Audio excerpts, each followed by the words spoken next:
Baik. Sebelum kita memulai pembelajaran kita hari ini, saya mengajak anak-anak untuk berdiri.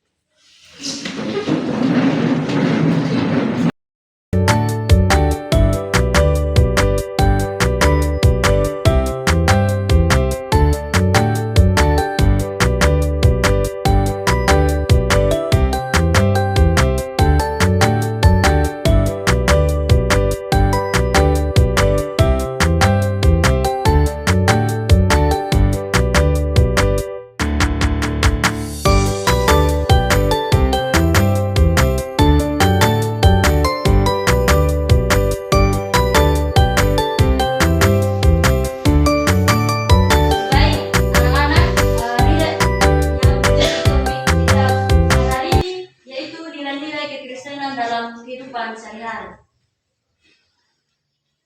Anak-anak, tujuan pembelajaran kita yaitu peserta didik mampu menjelaskan pengertian kekristenan. Dan yang kedua, peserta didik mampu memiliki sikap kekristenan. Dan yang ketiga, peserta didik mampu menerapkan atau mempraktikkan nilai-nilai kekristenan dalam kehidupan sehari-hari.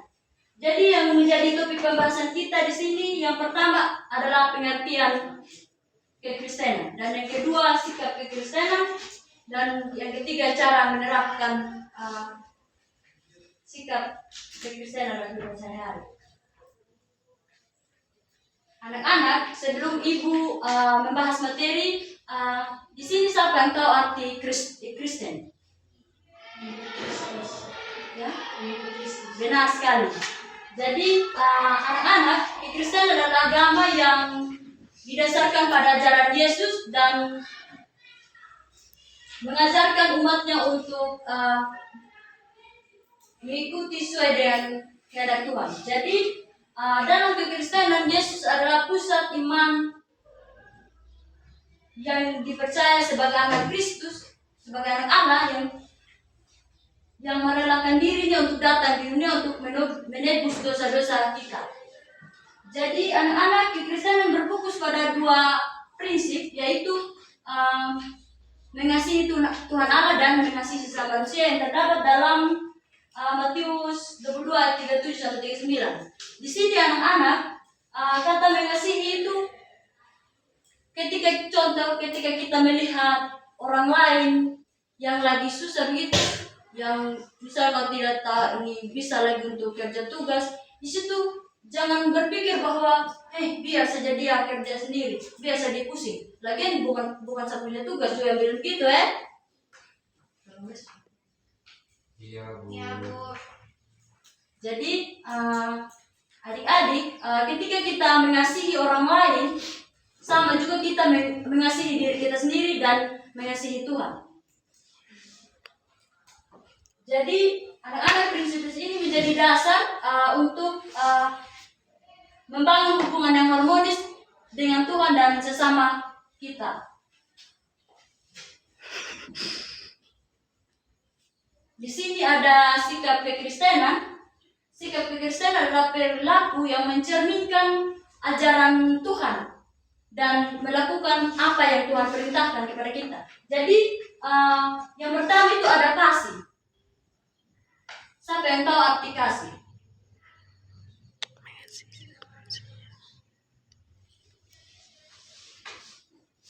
Kasih itu kita peduli terhadap orang lain, kita menghargai orang lain. Dan di sini anak-anak, mengasihi adalah sikap utama dalam kekristenan. Jadi sikap kasih ini mengajak kita untuk menghormati orang lain.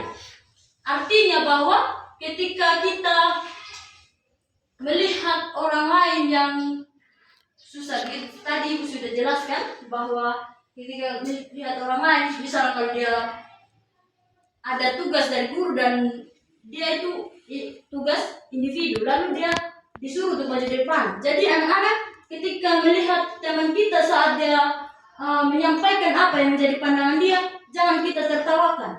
Kita harus saling menghormati dan saling menghargai antara satu dengan lain.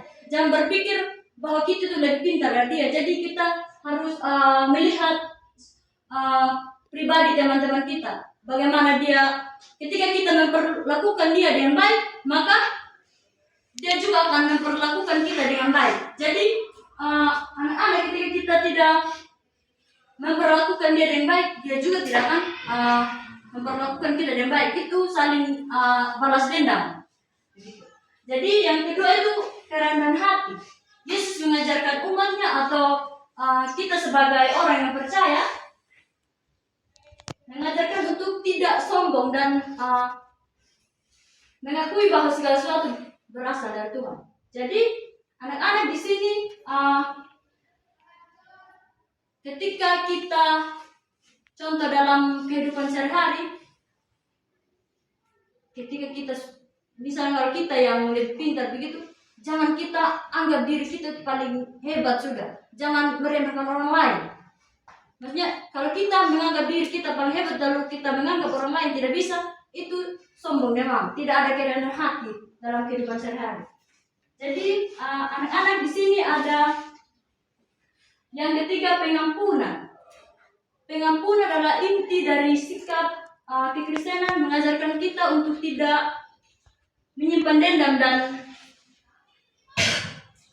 bersedia untuk memaafkan orang. Jadi anak-anak ketika biasanya kan kalau anak sekolah, kalau ada ini bakalai sedikit. Contohnya kalau bakalai karena pacar. Nah, nih di situ kita ketika perkelahian itu selesai, maka pasti dalam pribadi seseorang itu pasti ada rasa dendam. Tidak ada yang luput dari namanya rasa dendam, rasa kecewa karena dia sudah misalnya beribut pacar, gitu kan. Jadi anak-anak di sini sikap Kristen mengajarkan kita untuk saling mengampuni, jangan ada kata dendam, karena kita di sini bukan musuh tetapi saudara di dalam Tuhan. Yang keempat, kejujuran dan integritas. Artinya dalam kekristenan kejujuran sangat dihargai. Mengajarkan kita untuk berkata dan bertindak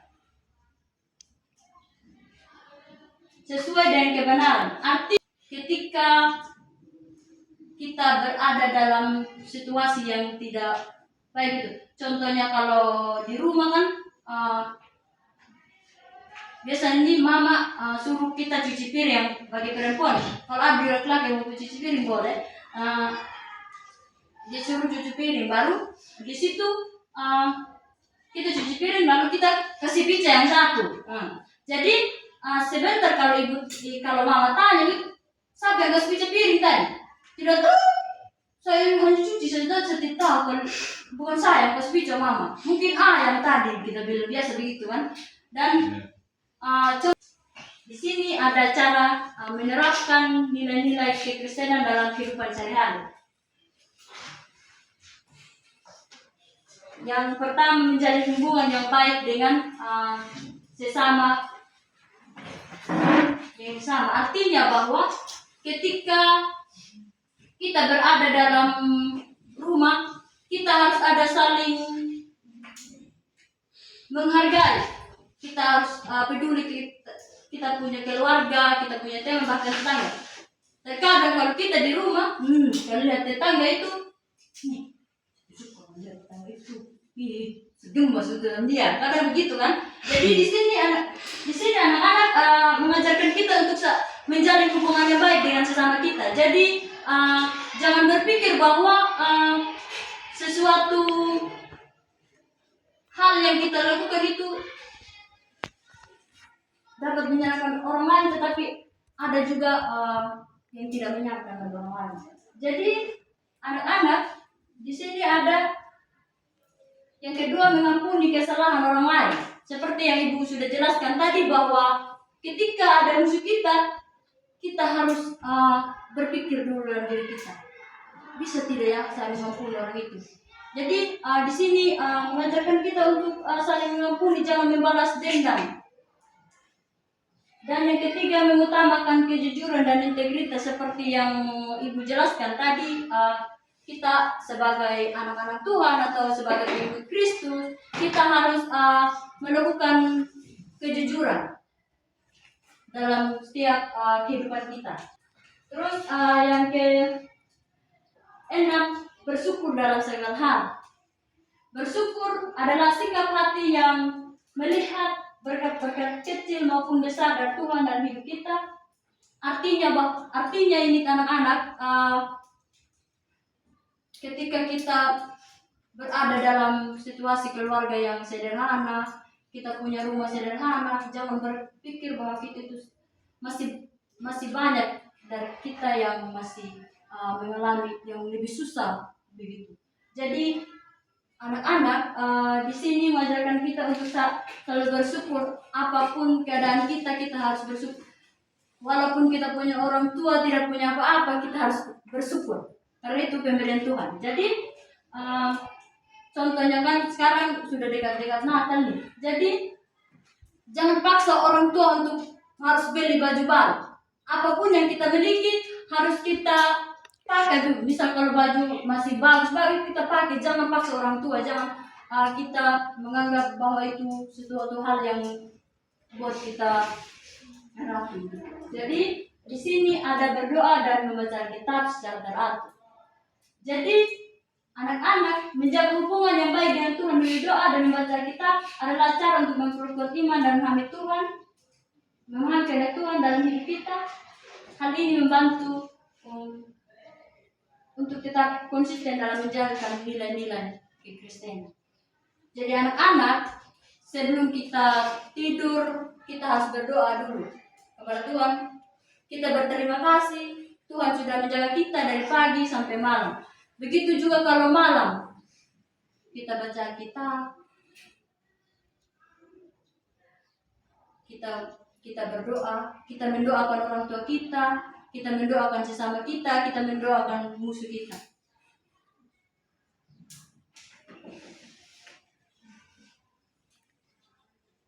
Sampai di sini, anak-anak ada yang mau bertanya? Sampai di sini ada yang mau bertanya? Iya, Bu. Ya, jadi sekarang kita bentuk dalam 3 saja. Kita melakukan diskusi. Di sini kelompok 1, kelompok 2, kelompok 3. Jadi sebentar kalau sudah selesai berdiskusi atau menyampaikan pandangan masing-masing di kelompok, sebentar anak-anak akan mempresentasikan hasil diskusi masing-masing di depan.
Kita yang kasih bonus sih.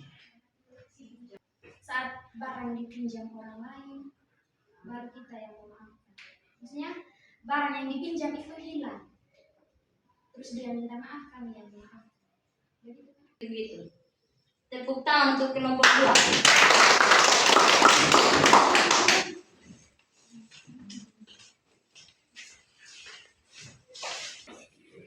Selamat pagi Ibu dan teman-teman. Selamat pagi.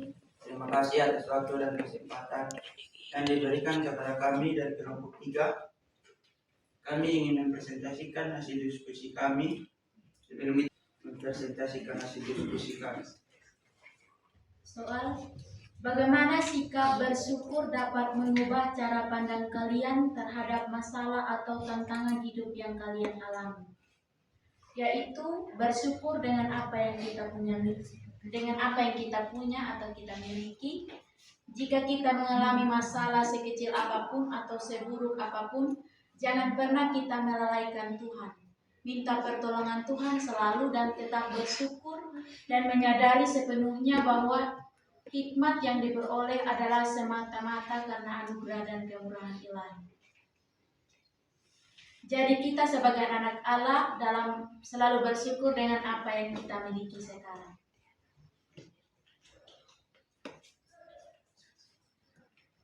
Sekian dari hasil presentasi kami. Jika ada yang mau bertanya dan memberikan pendapat, kami persilakan.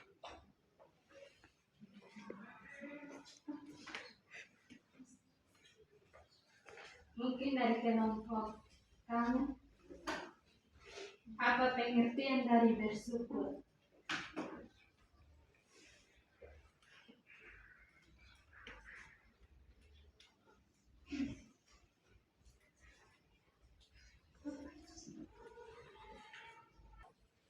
Tidak ada lagi yang mau bertanya. Sekian presentasi kami. Terima kasih.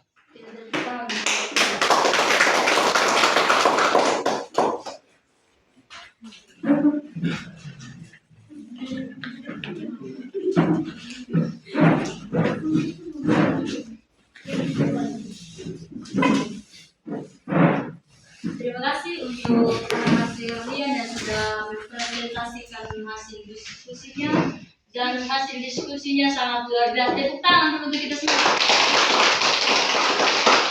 Jadi di sini Ibu menyimpulkan apa yang anak-anak sudah presentasikan tadi, yaitu kita sebagai umat atau anak-anak Tuhan, kita harus memiliki prinsip-prinsip seperti kasih, pengampunan, kesabaran, pengharapan, kedamaian, dan rasa syukur. Dan rasa syukur ini membantu kita membangun hubungan yang harmonis antara Tuhan dan sesama kita. Jadi di sini dengan kita mempraktikkan prinsip-prinsip ini, seseorang dapat menghadapi tantangan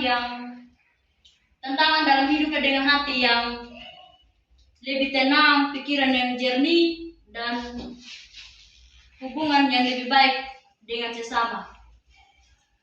Dan dengan menjalankan nilai-nilai kekristenan, kita sebagai anak-anak Tuhan harus menjadi contoh, harus menyebarkan kasih Tuhan dalam lingkungan kita.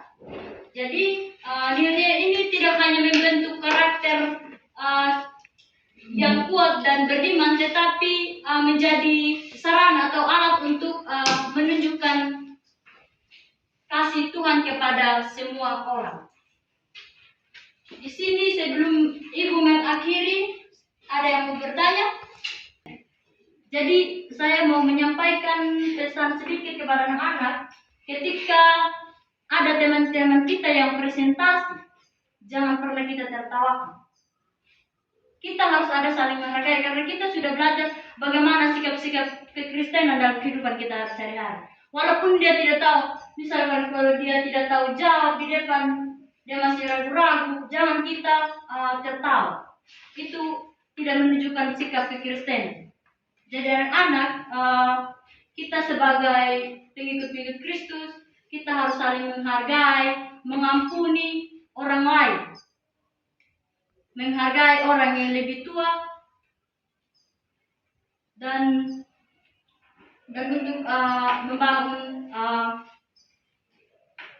sikap yang harmonis antara sesama kita. Anak-anak, sebelum ibu mengakhiri pembelajaran kita, mari kita saya mengajak anak-anak untuk berdiri.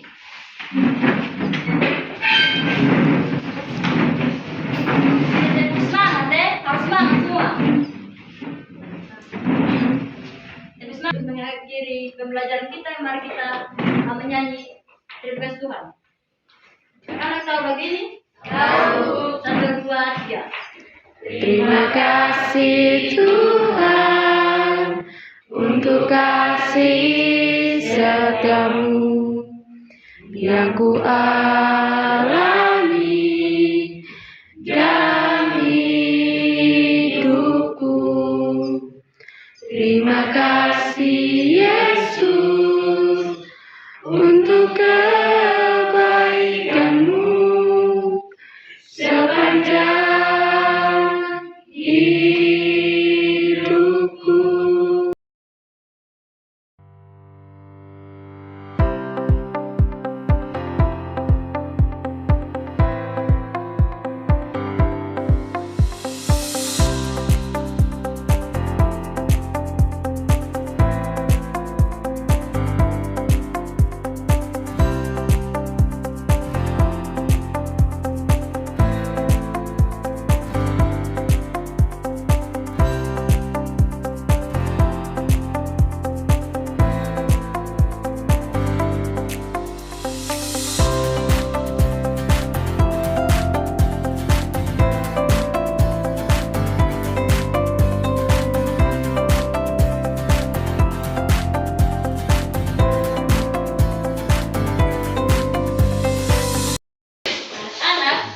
Sampai di sini saja pembelajaran kita. Minggu depan kita bertemu lagi.